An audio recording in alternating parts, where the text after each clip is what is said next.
Welcome to mega 9. ఏపీలో మరికొద్ది రోజుల్లోనే సార్వత్రిక ఎన్నికలు రానున్నాయి. ప్రస్తుతం మనం నెల్లూరు నగర నియోజకవర్గంలో ఉన్నాం. నెల్లూరు నగర టీడీపీ అభ్యర్థిగా పొంగూరు నారాయణ, వైసీపీ అభ్యర్థిగా ఖలీల్ అహ్మద్ బరిలో ఉన్నారు. ప్రస్తుతం నెల్లూరు నగర నియోజకవర్గంలో ఎవరికి ఓటర్లు పట్టం కట్టనున్నారు, ఎవరు సీఎం అయితే బాగుంటుంది, ఏ పార్టీ అధికారంలోకి వస్తే బాగుంటుందని ప్రజలు అనుకుంటున్నారు, తెలుసుకునే ప్రయత్నం చేద్దాం రండి. అయ్యా, ప్రస్తుతము జగన్ పరిపాలన అధ్వానంగా ఉంది. అందరికీ డబ్బులు కట్ చేశాడు, పెన్షనర్స్కి డబ్బులు కట్ చేశాడు, డిఏలు ఇవ్వడం లేదు.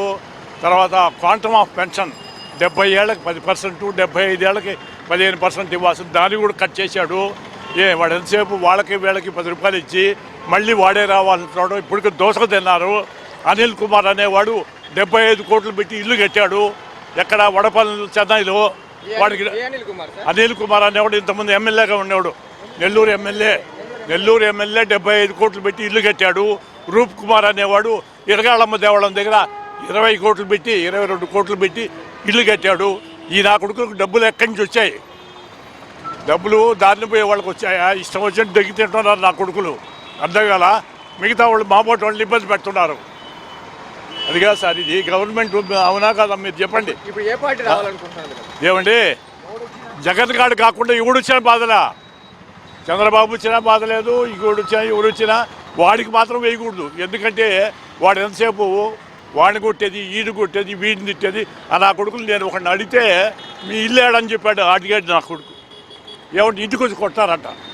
రౌడీజం ఎక్కువైపోయింది. ఇప్పుడు నా సర్వీస్ 75 ఏళ్ళు, ఇంతవరకు 10 మంది సీఎంలను చూసా. ఇటువంటి నా కొడుకులు ఎవరు చూడాల. ఎందుకంటే మాట్లాడితే తంతా ఉంటుంటారు. అది ప్రజాస్వామ్యమా కాదా అనేది అర్థం కావడం. నా పేరు మోహన్ రామయ్య, రిటైర్డ్ ఎంప్లాయీ. అన్ని సాధక బాధకాలు మాకు తెలుసు. కాబట్టి ఈ ఆంధ్రప్రదేశ్ వృద్ధి కావాలంటే జగన్ కాకుండా ఎవరు వచ్చినా పర్వాలేదు, తెలుగుదేశం అయితే మంచిది. తెలుగుదేశం, జనసేన పార్టీ వాళ్ళే మంచి. వీళ్ళంతా అవినీతి పరులు. ఖచ్చితంగా అందరినీ నాశనం చేశారు కదా వాళ్ళ, ఒకరిని కాదు. ముందు మద్యం దానివల్ల ఏందండి, మేము సాయంకాలం కోట తాగేసి ఇంటికి వెళ్ళే వాళ్ళమే. ఇప్పుడు ఆ పరిస్థితి తాగామంటే మెంటలుగా వచ్చేస్తుంది. ఏ తగువులు గందరగోళం అయిపోయి ఒళ్ళు ఆరోగ్యం అంతా నాశనం అయిపోయి ఆ విధంగా చేశాడు జగన్మోహన్ రెడ్డి. టీడీపీ రావాలా, మంచి మందు మంచి బ్రాండ్లు దింపుతారు. జగన్ వస్తే బాగుంటుంది. జగన్ ఎందువల్ల జగన్ వస్తే బాగుంటుంది అంటారు? అంటే పింఛన్లు ఇస్తున్నారు కదా, దాని గురించి. అమ్మఒళ్ళు చేస్తున్నాడు. మాకేం రాలే అమ్మఒళ్ళు, కానీ నమ్మకం. బాగుంది పరిపాలన, జగన్ పరిపాలన బాగుందా? బాగుంది. నా దృష్టికి మాత్రం కూటమి వస్తే బాగుంటుంది. తెలుగుదేశం, జనసేన కూటమి వస్తేనే బాగుంటుంది. ఎందుకంటే ఈ రాష్ట్ర ప్రజలందరికీ ఇప్పుడున్న ప్రభుత్వం ఓన్లీ లంచం, డబ్బు, పథకాలు చూపించేసి అదే మేము అభివృద్ధి చేశారని అందరూ చెప్తున్నారు. కానీ ఇది ఏమీ అభివృద్ధి కాదు. అభివృద్ధి అనేది ఒక 4 కంపెనీలు మన రాష్ట్రానికి రావాలి. రాష్ట్రానికి వస్తేనే మనకి అభివృద్ధి అనేది జరుగుతుంది. దానివల్ల మనం రేపు ఉదయం అభివృద్ధి చెందుతాం. ఈ ప్రభుత్వం వల్ల మనం 30 ఏళ్ళు వెనక్కి వెళ్ళాం. ఎవరు వస్తే బాగుంటుంది? ఏ పార్టీ అధికారంలోకి వస్తే? ఎవరు వస్తే కూడా మన కష్టం పోదు. అదిగా బోల్నా. అంటే ఈ ప్రభుత్వంలో మీకేం న్యాయం జరగలేదు? జరిగింది. పథకాలు రాలేదా? వచ్చాయా? మళ్ళీ ఈ ప్రభుత్వాన్ని కోరుకోవట్లేదు మీరు? మీ పథకాలు వచ్చినప్పటికీ ఎందుకు కోరుకుంటా ఆదాయం ఇచ్చాడు ఆయన, పాపం దేవుళ్ళు అంటాడు అని అనుకుంటున్నా. మళ్ళీ ఆయన రావాలా? ఆయనే రావాలా. ఎవరు? జగన్. వైసీపీ. ఎందువల్ల? అంతే. ఎందుకు కోరుకుంటున్నారు వైసీపీ? నాకు ఇష్టం. పరిపాలన బాగుందా? బాగుంటేనే కావాలని అంటాం. అవును. దానివల్ల నాకు కొన్ని ఉపయోగాలు వచ్చినాయి. మా పాపకు ఉద్యోగం వచ్చింది, కొన్ని బెనిఫిట్స్ వచ్చినాయి. అందువల్ల నాకు ఆ పార్టీ అంటేనే ఇష్టం. గతంలో టీడీపీ పరిపాలన బాగాలేదంటారా? టీడీపీ పరిపాలన అంటే కొన్ని పెట్టారు కానీ కొన్ని ఇన్ని పథకాలు లేవు. అర్థం కాల. రైతుని గురించి ఆలోచన లేదు. వాళ్ళే కానీ ఇతని గురించి పట్టించుకోలేదు. అది పార్టీ అధికారం గురించి బాగుందా? టీడీపీ. ఎందువల్ల? అభివృద్ధి లేదు. జగన్. ఎందువల్ల చెప్పు, ఇబ్బంది చెప్పు, మీ అభిప్రాయం చెప్పు. మీ ఒపీనియన్ ఎందువల్ల? అన్నీ బాగా చేస్తున్నాడు కాబట్టి టీడీపీ వస్తే బాగుంటుందా? ఎవరైతే టీడీపీ టీడీపీ ఎందువల్ల? Development development. ఈ గవర్నమెంట్ డెవలప్మెంట్ అయితే లేదు. ఎలా చెప్పగలరు? ఎలా చెప్ప రోడ్స్ ఉన్నాయి కదా, టీడీపీ వస్తే ఐటీ కంపెనీస్ అన్నీ ఆయనే కదా చేసేది. So TDP. నువ్వు చెప్పమ్మా, ఎవరైతే బాగుంటుంది? జగన్. ఎందువల్ల? ఎందుకంటే మా ఎడ్యుకేషన్కి హెల్ప్ చేస్తున్నాడు, అతని వల్ల మేము ఇప్పుడు ఇలా చదువుకుంటున్నాం. సో జగన్.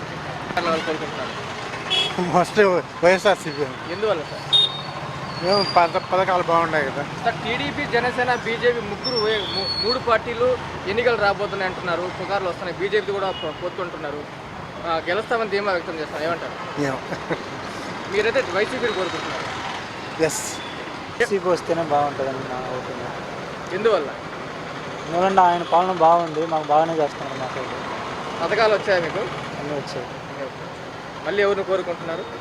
వైసీపీ, జగనన్న. ఎవరు వస్తే బాగుంటుంది అంటారు? ఎవరు సీఎం అవ్వాలని కోరుకుంటున్నారు? ఎవరు వస్తే కాదు, జయాపజయాలు దైవాధీనాలు. అర్థమైందా? ఎవరు ఓటేస్తారు, ఎవరు గెలుస్తారు అక్కర్లే. ప్రస్తుతం వాడు గెలవడం ప్రధాని. ఎవరు గెలవాలి, ఎవరు గెలిచి మనకు సాయం చేయాలి. ఇప్పుడు నారాయణ ఆల్రెడీ ఒకసారి గెలిచాడు, ఆయన చాలా స్వల్ప మెజార్టీ ఓడిపోయాడు. ఆయన పబ్లిక్లో తిరిగాడు. సమాజానికి కావాల్సింది వైద్య, విద్య. ఆ రెండు వైద్య విద్యలు ఆయన అభివృద్ధి చేశాడు. ఎవరైనా ఎమర్జెన్సీతో హాస్పిటల్కి వెళ్తారు, చదువుకు ప్రధానం. అటువంటి వాళ్ళు ఆయన చేశాడు కాబట్టి ఆయన నారాయణకు అందరూ ఉద్యోగస్తులు కానీ ఎవరైనా కానీ చాలా అభివృద్ధి చూసే నారాయణ అంటే అభివృద్ధి అలా చేసినటువంటి వాడు కాబట్టి అందరూ వాడికి ఓటేసి వాడిని గెలిపిస్తానికి ప్రయత్నిస్తారు. ఎందుకంటే 5 ఏళ్ళ పరిపాలన చూచారు. తర్వాత 5 ఏళ్ళ ఎలా ఉండో మాకు తెలియదు. ఆల్రెడీ ఒక అనుభవస్తుడైన వాడు, విద్యావంతుడు, ఆయనకి సాయం చేసినవాడు. అటువంటి రాడు వస్తే కావాలని కోరుకునే జనాలు నెల్లూరులో కొంతమంది ప్రజలు ఉన్నారు. వాళ్ళు బాహ్యంగా ఓటు రహస్యం చెప్పకూడదు. ఓటు చాలా గోప్యమైనటువంటి కాబట్టి వాళ్ళు బూత్లో వాళ్ళ యొక్క విజయాన్ని సాధించి చెప్తారు. ఖలీల్ అన్నాడు. ఖలీల్ నాకు తెలియదు. స్రవంతి అయిన మేడం అనేది మేయర్. వాళ్ళ మేయర్ మేము ప్రోగ్రాం చేస్తే మేయర్ అన్ని ప్రోగ్రాం వచ్చింది. మేయర్ అయినా కూడా అందరికి తెలుసు, కానీ డిప్యూటీ మేయర్ అనేది ఎవరు తెలియదు. ఖలీల్ ఇప్పుడు తీసుకొచ్చి ఈ బొమ్మను పెట్టి ఖలీల్లో వేయమంటే ఎవరు ఓటేస్తారు? ఈ 5 ఏళ్ళు ఎక్కడ కనపడాడు? ఎవరైనా తెలియదు కదా, ఎవరేస్తారు?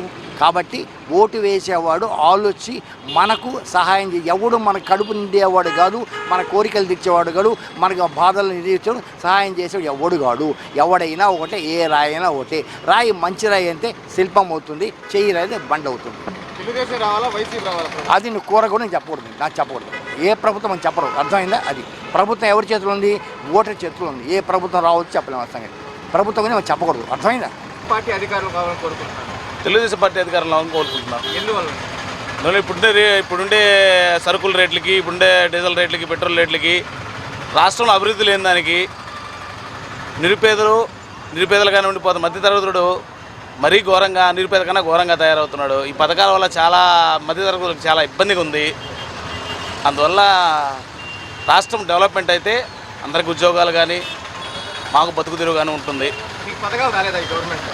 నేను పథకాలు 2 సార్లు వచ్చినాయి. నాకు అమ్మఒడి వచ్చింది.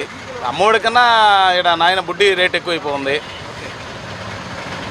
దాన్ని బట్టి ప్రజెంట్ అయితే మటుకు జగనే వస్తారు అనుకుంటున్నారు, కానీ తెలుగుదేశానికి ఛాన్స్ ఉంది, వైసీపీకి ఛాన్స్ ఉంది. అనుకుంటున్నారు కాదు, మీరు ఏ పార్టీ రావాలనుకుంటున్నారు?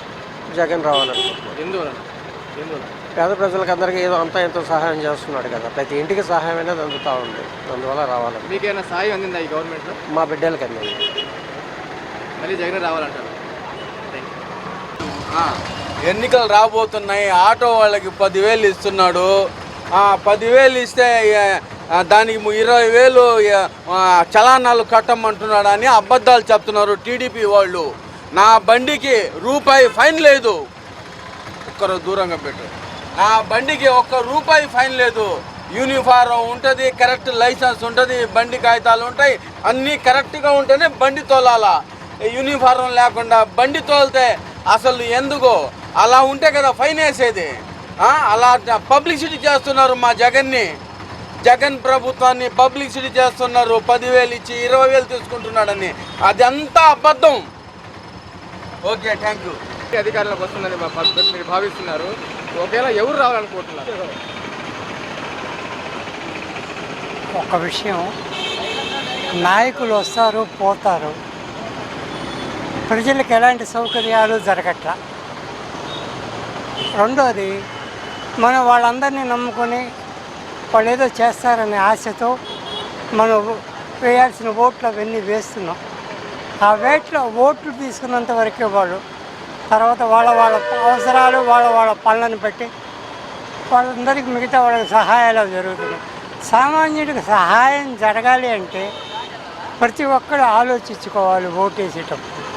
ఈ ఓటు నాది, నేను 5 ఏళ్ళకు సరిపోయే ఓటు వేస్తున్నా కాబట్టి అలాంటి ఓటు ఎంత విలువైనది ముందు నేను తెలుసుకోవాలి. గత ప్రభుత్వాలు ఎన్నో 40-50 ఏళ్ల నుంచి ఏదో ఓట్లు వేయండి ఎలక్షన్స్కి, మా ఊరికి ఏదో పని చేయండి అనేవాళ్ళు. ఇవాళ అది కనపట్టాలా, మాకేం చేస్తామని అడుగుతున్నారు, మేము మీకేం చేయాలంటున్నారు. దానివల్ల ఎలక్షన్ ఎవరు వచ్చినా ఈ 2 ప్రభుత్వాలు పనిచేసినాయి. ఏ ప్రభుత్వం అయినా ఇవాళ ఉన్న ప్రభుత్వం పోయినా వచ్చినా మనం చేయగలిగేది ఏం లేదు. కానీ ఒకటి ఉంది, ప్రతి వాడు ఓటు వేయాల్సినటువంటి వాడి యొక్క ప్రధాన కర్తవ్యం, బాధ్యత. అంతేగాని మేము ఓట్లు వేయం అని చెప్పి వెళ్ళి ఇంట్లో కూర్చుంటే అది జరిగే పని కాదు. బాగుందా? పరిపాలన ఒక విషయం అండి, అధికారం అడ్మినిస్ట్రేషన్ చేసేవాడిని బట్టి ఉంటుంది. ఇది బాగుందా అది బాగుందా అంటే కొన్ని బాగుండొచ్చు, కొన్ని బాగోపోవచ్చు. అప్పుడు మీరేమంటారు, ఇవి బాగున్నాయి ఇవి బాగాలేదని మీకు మళ్ళీ సేమ్ క్వశ్చన్ వస్తుంది. నెల్లూరు నగరంలో టీడీపీ అభ్యర్థిగా నారాయణ బరిలో ఉన్నారు, వైసీపీ అభ్యర్థిగా ఖలీల్ అహ్మద్ బరిలో ఉన్నారు. ఎవరికి ఓటు వేస్తున్నారు మీరు? ఓటు వేసే విషయం కాదు. నారాయణ గారు చాలామందికి సహాయం చేశారు, ఉపయోగపడ్డాడు. ఆయన అవతల వాళ్ళందరూ ఇబ్బంది పెట్టి ఓడిచ్చారు, లేకపోతే ఆయన ఓడిపోయేవాడు కాదు. ఆయన ఎప్పుడూ 10 మందికి సహాయం చేసేవాడు, 10 మందికి ఇదేదే. కానీ కొన్ని అనివార్య కారణాలు జరుగుతుంటాయి, అందువల్ల జరగటం అనేది ఎవరైనా చెప్పలేం. అలాగే కొంతమంది ఉన్నారు నాయకులు, వాళ్ళు చేయగలిగినంత వరకు చేశారు, చేయలేనప్పుడు చేయలేరని చెప్పరు. నువ్వు చేయలేదు, వాడు చేయలేదు, వీడు చేయలేడు, ఒకళ్ళొకళ్ళు తిట్టుకుంటూ అపహాస్యం చేస్తున్నారు, పరిపాలన అపహాస్యం చేస్తున్నారు. సో చూశారు కదా ఫ్రెండ్స్, నెల్లూరు నగర నియోజకవర్గం ఏమంటుందో. రేపు మరో కార్యక్రమంతో మళ్ళీ కలుద్దాం. చూస్తూనే ఉండండి మెగా 9.